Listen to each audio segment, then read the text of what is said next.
হায়রে দুনিয়া, সমাজে কত মানুষ সুদ খায়, ঘুষ খায়, এ নিয়ে কারো মাথা ব্যথা হয় না। আর 1 মাস কষ্ট করে সারাদিন খেটে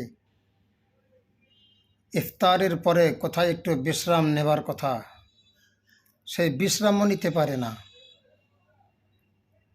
ক্লান্ত শরীর নিয়ে 20 রাকাত তারাবির নামাজ পড়ায়। এই তারাবির নামাজ পড়িয়ে ইমাম সাহেবদেরকে হাদিয়া দেওয়া হয়, বা তারাবির ইমামদেরকে যে হাদিয়া দেওয়া হয়, এই হাদিয়া নিয়েই অনেকের চুলকানি শুরু হয়। তারাবি পড়িয়ে টাকা নেওয়া জায়েজ নেই। তোমার পাশের মানুষটা, তোমার ছেলেটা, তোমার মেয়েটা, বা তোমার কোনো আত্মীয় স্বজন যে ঘুষ খাচ্ছে, সুদ খাচ্ছে, তুমি তো সেটা নিয়ে কোনো দিন বলো নাই। বোঝা যাচ্ছে যত সব চুলকানি ওঠে হুজুরদের বেলায়।